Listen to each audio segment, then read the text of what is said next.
Budi adalah direktur sebuah perusahaan yang telah bekerja selama 12 tahun.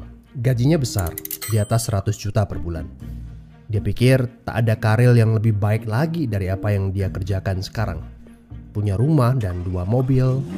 Anak-anaknya sekolah di sekolah terbaik di kota. Tiap weekend pergi jalan-jalan sekeluarga, shopping, makan di restoran yang enak, dan setiap tahun bisa berlibur 2 kali ke luar negeri. Wow, kehidupan yang nyaman sekali. Tiba-tiba krisis melanda. Perusahaan tempat dia bekerja bangkrut dan Budi kehilangan pekerjaan. Dunia terasa gelap. Karir yang dia bangga-banggakan selama ini lenyap seketika. Yang menjadi masalah, selama ini Budi tidak pernah berpikir untuk memulai bisnis sendiri. Dia pun tak memiliki dana investasi ataupun aset. Budi berpikir, tenanglah, bulan depan bakal terima 100-an juta lagi kok. Gak semua orang harus jadi pengusaha. Jadi karyawan seperti saya juga bisa kaya dan hidup enak. Benar kata pepatah ini. The enemy of great life is a good life. Dia tak menyangka bakal terjadi krisis seperti ini. Padahal tabungan yang dia miliki hanya bisa bertahan 3 bulan saja dan dia tidak punya penghasilan lain sama sekali. Apakah kamu punya teman yang mengalami hal yang sama seperti Budi? Kita harus sadari satu hal. Kita tidak bisa bekerja selamanya karena faktor usia ataupun kesehatan. Ada krisis atau tidak, kita pasti akan berhenti bekerja. Entah karena sudah tua dan dipensiunkan atau karena sakit dan tak sanggup bekerja lagi. Jika tidak mempersiapkan backup income sejak dini, tamatlah riwayat kita. Budi bertemu dengan teman lamanya bernama Jason, pengusaha sukses yang saat krisis malah bisnisnya berkembang pesat. Jason memberi nasihat, bangunlah bisnis di saat kamu lagi gak butuh. Karena saat butuh seperti ini, kamu sudah punya backup income.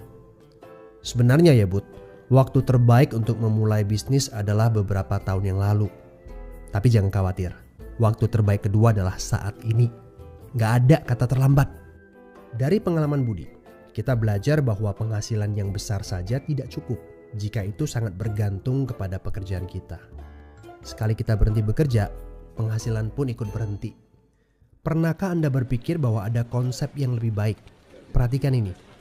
Kerja untuk membangun aset produktif untuk mendapatkan income. Saat kita nggak bisa bekerja lagi, aset produktif ini akan memberikan passive income. Jadi, jika kamu punya kesempatan untuk memulai bisnis saat ini, pastikan bisnis yang kamu bangun bisa menjadi aset produktif yang memberikan passive income. Kamu harus punya goal beberapa tahun ke depan bisnis kamu sudah bisa jalan sendiri tanpa kamu. Ini namanya autopilot. Apa boleh buat? Krisis memaksa kita untuk berpikir panjang. Tidak cukup hanya sekedar penghasilan besar saja. Setuju? Tapi bagaimana caranya? Apakah ada bisnis yang autopilot?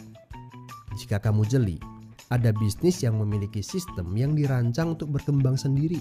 Misalnya bisnis waralaba seperti Indomaret, Starbucks, McDonald, dan lain-lain. Tapi tenang, yang saya maksudkan bukan bisnis yang membutuhkan modal sebesar membuka kedai kopi Starbucks atau Indomaret. Ini berita gembiranya. Ada bisnis bersistem dengan modal terjangkau. Tapi saya nggak punya pengalaman bisnis sama sekali. Saya seorang pegawai, saya ibu rumah tangga, saya mahasiswa.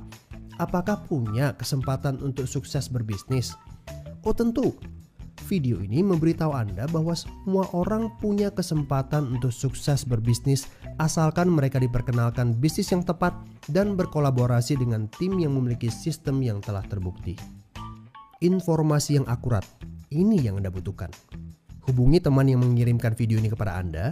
Dia sedang mencari orang yang tepat untuk diajak berkolaborasi di sebuah proyek.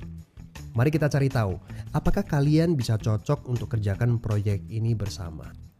Ajak bertemu secara online ataupun offline dan berdiskusilah. Siapa tahu pertemuan kecil ini adalah awal yang bagus untuk karir bisnis Anda. So, good luck ya guys.